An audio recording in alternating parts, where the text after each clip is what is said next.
Hey guys, what's up? Welcome back here to today's edition of The Fishing Teacher, and really appreciate you guys coming by the channel to check the video out and spend some time with me. And guys, today we're going to be talking about fishing wake baits, and these are great springtime lures for topwaters.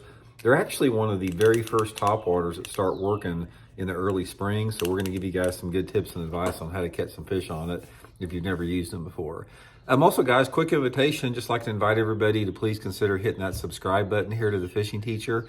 We're really working hard to try to get to that 20,000 subscriber mark, and that'd be much appreciated. And also guys, please check out, we got like another week left in the sale on my Solar Bat Series RB2 and RB3 series glasses. You can get them at 30% off right now. I'll put the Solar Bat link in the description of this video. And you can also get 30% off on prescription lenses. So if you guys want to get your prescription lenses in this frame here, link in the description there, you guys can get all set up with that. Okay guys, if you've never seen a wake bait before, they come in a lot of different forms. This is the Megabass I Jack. This is the Rapala one here. A lot of different companies make them. But basically what a wake bait is, it's exactly what it says. It makes a wake behind it. So you reel these things across the surface of the water. Even though it's got a lip on it, this is a topwater plug. So you reel it real slow around the surface of the water. And when you're reeling it and it goes like that across the surface of the water, it throws off a V behind the bait.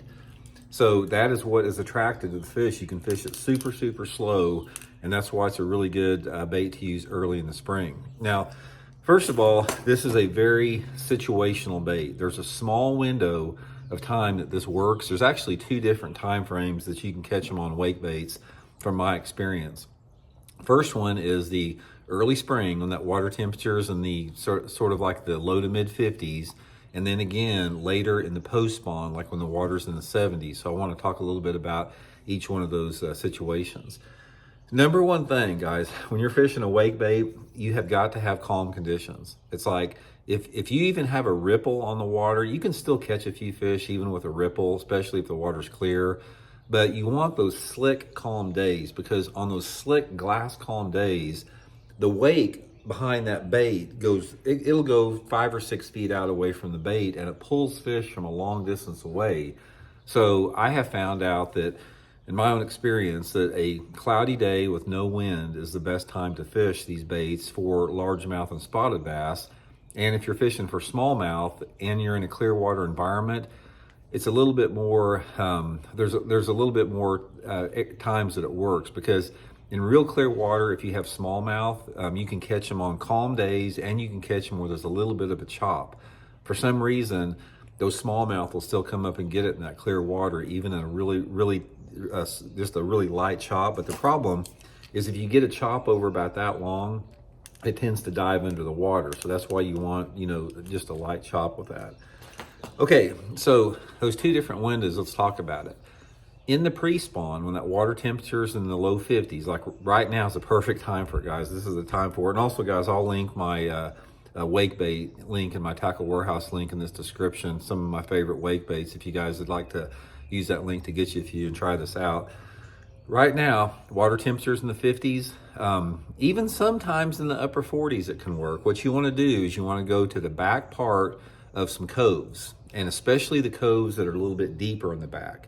Go back to about the last, maybe the last 50 to 75 yards before the cove ends, and get your boat like in probably 10 to 15 foot of water in the middle of the cove, and just start throwing right down the middle of the cove and to the banks, and work your way all the way to the back.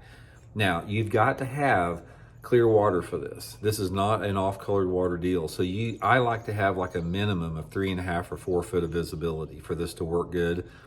Possibly 3 feet, but it's better to have closer to 4 foot of visibility, because it's a subtle bait, doesn't make a lot of noise, and you need that clear water to draw them up. So just fan cast the back part of those coves. What's happening in the pre-spawn is some of those fish will go back in those guts or in the middle of those coves, and they'll sort of stage there and just hang out there until that water gets warmer to move up to spawn in those same areas. Now, the other window of time, and this is probably where I've done better than anything on a wake bait, is in the post-spawn.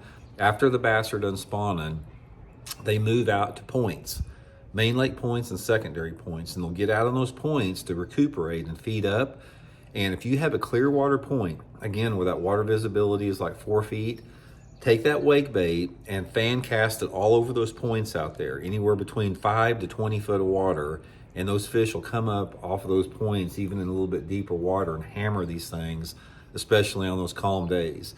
Most of the time, guys, you want to use it on a long rod, because one of the things that will help you on this is when you cast that wake bait out there, keep your rod tip really high. Keep it up like at 11 or 12 o'clock position like that, because that takes that line out of the water and it keeps the bait on the surface more. If you try to point the rod tip like right at the bait, a lot of times it'll want to dig underwater. So keep that rod tip high and just a slow retrieve. You want to reel it just fast enough to get that thing wobbling like that. So most of the time it's just about like this. It's a nice slow retrieve. And you know, it's a slow retrieve. I mean, but even if it's a slow retrieve, you're constantly reeling it, so you can, you know, you can cover some water. But one little piece of advice I'll give you guys to save some time is if you make a long cast with that wake bait, like on a point or something, if you reel it like probably halfway back to the boat and don't get a bite, just go ahead and reel it in, because you can get them to bite close to the boat, but most of the time, 90% of the time, it's going to come from the time it hits the water to about halfway to the boat, so that'll save you some time.